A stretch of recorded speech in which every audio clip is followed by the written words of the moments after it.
오늘 장 클린업입니다. 이영환 전문가 소개합니다. 안녕하세요. 안녕하세요. 네, 오늘 어떤 재미있는 모멘텀 가지고 오셨을까요? 네, 좀 재밌지는 않고 좀 진부한 재료입니다. 밸류에이션 네. 리레이팅. 네.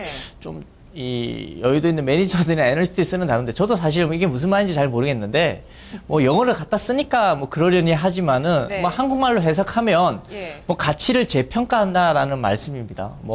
바닥권에서 주가가 좋아지는 이유가 있거나 고가권에서 주가가 더 갈 수 있는 이유가 있거나 이런 거 가지고 평가를 한다는 거거든요. 군데군데 리포트를 보시면 이런 말들이 많이 돼 있을 겁니다. 그렇죠. 주가가 신고가를 형성하고 있어도 여기서 더 갈 수 있는 이유가 있기 때문에 다시 한번 가치를 재평가해야 된다. 밸류에이션을 다시 분석을 해서 목표가를 상향할 때 이런 말들이 나오기도 하고요. 그다음 주가가 52주 신저가를 향해서 가고 있을 때도 이제 업황이 돌아서거나 또는 이 기업의 실적이 개선되는 효과가 있을 때 저가 수준에서 저점을 잡을 때 밸류에이션을 다시 평가해야 된다. 그래서 밸류에이션 릴레이팅이다. 이렇게 평가를 하기도 합니다. 그래서 오늘은 고가 저가를 떠나서 지금 바닥에서 돌아서고 있는 기업들 뿐만 아니라 신고가 나고 있는 종목들도 왜 더 갈 수 있는지에 대한 이 밸류에이션 리레이팅 관련주 3종목을 좀 꼽아봤습니다. 예. 자, 주가 재평가를 받는다는 것, 증시 상황이 어떻다는 것에 좌우되기보다 이 기업 자체가 체질이 바뀌거나 뭔가 바뀌고 있다는 부분에 따라서 평가가 다시 되고 있다는 부분, 참 중요한 강한 흐름을 보여주고 있다는 것을 표현할 때 이런 내용들을 얘기를 하곤 하는데요. 자, 그렇다면 현 시점에서 밸류에이션 리레이팅 어떻게 봐야 되는지, 어떤 종목들이 이런 과정을 거치는지 설명해 주세요. 네, 사실 이 주제를 선정하는 가장 큰 이유는 지금 최근의 시장들을 보면 굉장히 희한합니다. 그러니까 종목별로 종목 시세가 다르게 나고 있을 뿐더러 되는 종목만 사고 안 되는 종목을 철저하게 외면받고 있거든요. 그래서 신고가 나는 종목들 중에서도 신고가 났다가 다시 빠져버리는 종목이 있는가 하면 신고가 난 종목에서 기간 조정을 겪으면서 일부 시간이 지나면 다시 또 신고가를 분출하는 그런 종목들이 좀 보여주고 있고, 반면에 또 바닥권에 있는 종목들 중에서 강하게 이평선이 돌아서지도 않았는데 강하게 다시 이평선을 돌아서는 그 수급만으로도 그렇게 돌아서는 종목들이 좀 연출이 좀 되고 있거든요. 2주 전에 신고가 나는 종목들을 제가 살펴본 적이 있죠. 그때 삼성 LNS 이런 종목들 말씀드린 바 있는데 보통은 오버슈팅이라고 이야기를 많이 합니다. 높은 자리에서 주가가 가는 경우 두 가지 경우의 수가 존재합니다. 첫 번째는 펀드 자금을 집행하는 경우. 이 펀드 자금이라는 거는 일정 수준의 시가총액 이상이 되지 않으면 집행을 하지 못하는 경우가 많거든요. 네. 큰 돈을 운영하다 보니까 시가총액 1000억 미만 이런 주식 담기가 쉽지 않습니다. 그래서 주가가 높은 자리에 있음에도 불구하고 기간의 수급이 찍히는 종목들 보면 저걸 저 자리에서 왜 사지? 라는 그런 의문을 가지게 만들거든요. 그런 경우는 보통은 시가총액 이상이 그 펀드가 집행할 수 있는 시가총액 이상이 됐을 때 그제서야 그 종목을 담을 수 있는 그 규칙이라는 게 존재를 한다는 거죠. 내부 사정들. 이런 내부 사정의 규율이 있기 때문에 그 시가총액 이상이 됐을 때 기간이 집행을 하게 되니까 기간 수급이 그제서야 찍히는 경우가 발생을 하고요. 어떤 성장주가 시가총액을 얼마만큼 불려놨을 때 추가적으로 탄력을 받는 경우는 펀드 때문이군요. 그렇죠. 그런 경우가 좀 발생을 하고, 두 번째는 기간이 첫 매수세가 유입됐는지 그 바닥권에서 사면 되지 왜 굳이 높은 자리에서 사면 되는지 그런 부분을 좀 생각을 할 때 기관들의 가장 이 밸류에이션을 따져봤을 때 더 상승할 수 있는 구간이 있어야지만 당연히 높은 구간에서도 더 지를 수 있는 이 이유가 되겠죠. 분명하게 이 상하관계를 따져가지고 이 자리에서 사야 되는 이유를 승인해서 높은 사람들한테까지 승인이 나야지만 그래 오케이 콜한다 그러면 사봐라 라고 콜이 떨어졌을 때 살 수 있는 거거든요. 그런 부분을 볼 때 강한 시세가 분출하는 종목들 그 수준에서 왜 기간의 수급이 지켰는지를 이유를 알아야 되고요. 두 번째는 바닥 탈출이 되겠는데 결국에는 바닥이든 높은 자리든 기간 수급이든 외국인 수급이 찍혀야지만 수급이 몰려야지 올라갈 수 있는 거 아닙니까? 최근의 종목들 보시면 바닥권에서 이평선이 다 돌아서지, 즉 정배열로 돌아서지 않았음에도 불구하고 단순 수급만으로 이평선을 정배열로 만드는 것 또는 이평선을 뚫고 올라가는 강한 신세를 분출하는 종목들이 많이 연출되고 있거든요. 그런 것들도 결과적으로 봤을 때 밸류에이션이 재평가되는 것, 즉 바닥권에서 밸류에이션을 다시 재평가해서 업황이 돌아서는 기업들 또는 실적이 좋아지는 기업들을 소팅하고 있다라고 보시면 되겠습니다. 예. 자, 시청자 여러분들, 투자자 여러분들이 가장 좋아하시겠죠. 시세 분출, 바닥 탈출. 얼마나 좋습니까? 이게 바로 주가 재평가고요. 그런 부분들이 흐름이 나타날 수 있는 수급적인 여건들에 대한 뒷배경에 대한 설명도 한번 들어봤습니다. 자, 그러면 지금 시장에서 이 관련한 종목, 클린업 트리오로 3가지 구성해 주시죠. 네, 첫 번째 종목은 내추럴 엔도텍 신고가가 나오고 있는 종목이죠. 두 번째는 바닥에서 올라오고 있죠. 제닉. 세 번째는 하나마이크론 역시 바닥에서 올라오고 있는 종목입니다. 예, 자, 첫 번째부터 보겠습니다. 내추럴 엔도텍. 상장 이후에 뭐 지금까지 주가 흐름이 아주 좋습니다. 네. 예. 개인적으로 이런 B2C 기업들을 좋아합니다. 제가 직접 사용해 볼 수 있고 주변에 선물해 볼 수 있고 효과를 입증하고 이건 되겠다라는 체감적으로 느낄 수 있는 기업이거든요. 예전에 이런 상담도 많이 받았습니다. 여기서 더 갈 수 있을까요? 라는 상담을 받는데. 지난번에 네. 클리너업에서 한번 말씀해 주셨던 종목이었죠? 그렇죠. 한 두 차례 정도 되고 이 예. 프로그램 처음 시작할 때 아마 처음에 얘기해 주셨던 것 같아요. 상장 이후에 네. 제가 언급을 해드렸는데 백소 제품이죠. 뭐 갱년기 치료제를 만드는 천연 의약품인 건데 굉장히 유명합니다. 지금 그 당시에 주가 이후에 신고가를 내면서 상담을 받았을 때 여기서 더 갈 수 있을까에 대한 해답은 똑같은 대답을 계속 해드렸습니다. 수출이 진행된다면 또 한 번 갈 것이다. 수출이 그때도 진행된다면 그 얘기 어떤가요? 현재 상황? 북미 수출이 거의 본격화된 것 같습니다. 개인적으로 봤을 때 뭐 올 초에는 캐나다 수출을 시작을 했고요. 북미는 캐나다와 다르게 또 시장이 완전 다르거든요.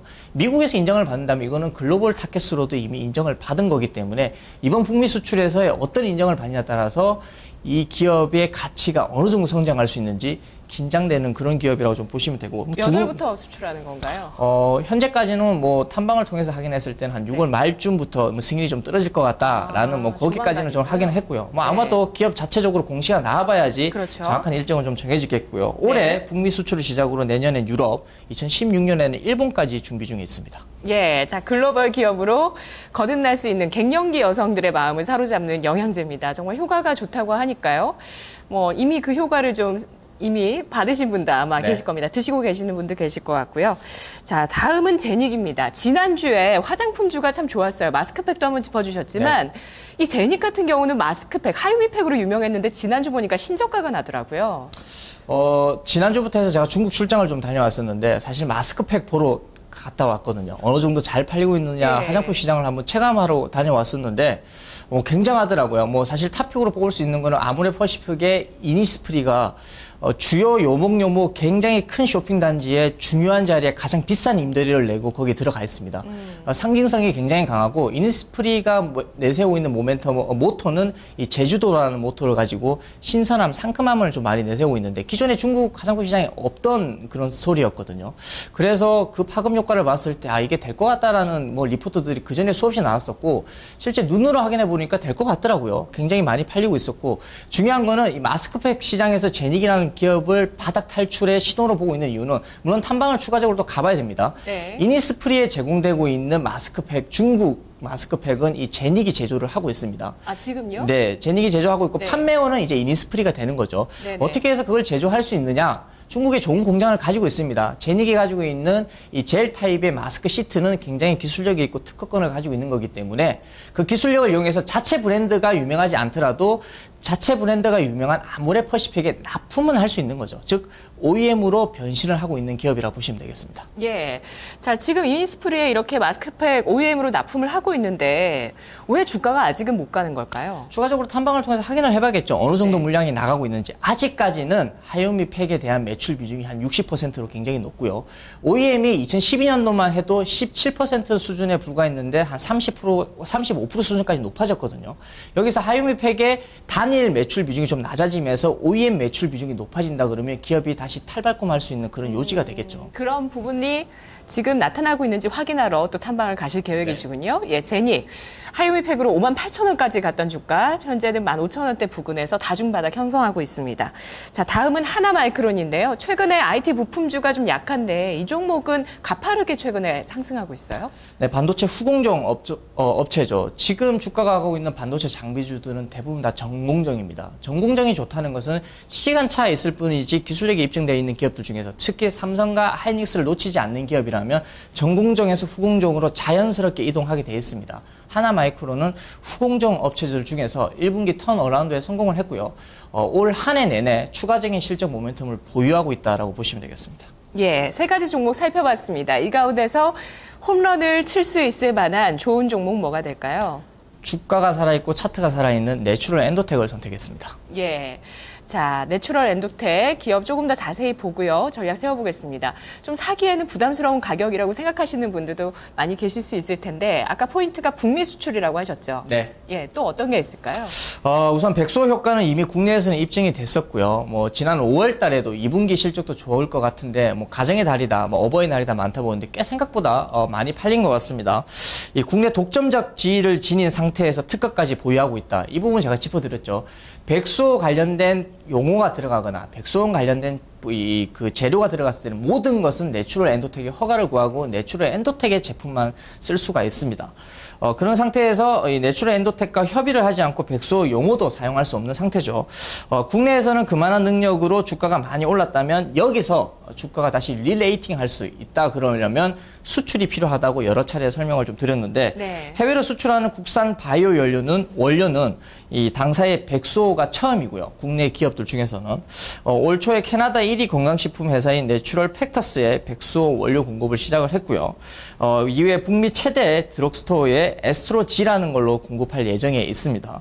추가 모멘텀이 좀 이어지고 있는데 특히 북미 이 에스트로지가 판매되는 마켓 수가 무려 15,000개에 달합니다. 사실 한국의 이름 모를 듣지 못할 내추럴 엔도텍이라는 기업이 만약에 이 자체 브랜드로 우리 이 백소란 제품으로 갱년기 약을 출시했습니다. 미국 사람들이 사 먹을까요? 당연히 안 사 먹습니다. 거꾸로 생각했을 때 중국에 있는 제약사가 한국 기업, 한국 마켓에다가 메이드 인 차이나를 적은 상태에서 중국 제약사가 만든 약을 우리는 사 먹을까요? 좀 꺼림칙하죠, 왠지. 네네. 그런 관점으로 봤을 때 북미 2위의 제약사를 물고 들어갔다는 것은 또 다른 생각이 좀 된다는 거죠. 원료만 공급하더라도 북미에서 통했다 그러면 자체 브랜드도 출시를 할 수 있을 뿐더러 유럽과 그 외 기타 아시아 지역은 당연히 출시할 수 있는 그런 이런 위력을 좀 입증하게 되는 거고 네. 특히 기존 갱년기 호르몬 치료제는 미국에서 유방암 등의 부작용이 굉장히 많았거든요. 그래서 이 처방에 대한 횟수가 굉장히 감을 했었고요. 그걸 네. 대체할 수 있다 그러면 내추럴 엔도텍의 수출 모멘텀은 분명 급격한 이익 증가를 다시 한번 불러일으킬 수 있는 그런 모멘텀이 좀 될 수가 있겠습니다. 2분기 실적도 시장 예상치보다 증가한 매출 315개, 영업이익 85억을 예상을 합니다. 목표가도 그에 알맞게 상향을 해야겠죠. 예. 자, 이 종목 차트 보겠습니다. 내추럴 엔도텍 상장 당시의 주가가 4만 원대였고요. 이후에 3만 5천 원 정도까지 떨어졌다가 지금 3만 5천 원 대비해서는 2배 이상 난 상태죠. 네. 예. 어떻게 접근해 볼까요? 네, 주가가 많이 올랐습니다. 현재 주가가 한 7만 5,900원 거의 신고가를 내고 있는데 매수가는 7만 2천 원을 제시하고요. 목표가는 밸류에이션을 맞춰서 리레이팅을 했습니다. 목표가 9만 원, 손절가 6만 5천 원을 제시하겠습니다. 네, 알겠습니다. 전문가님 분석 잘 들었습니다. 감사합니다. 고맙습니다. 네, 오늘은 주가 재평가를 모멘텀으로 잡아봤습니다. 글로벌 기업으로 거듭날 가능성이 있는 내추럴 엔도텍 전략 세워봤습니다. 2부에서 뵙겠습니다.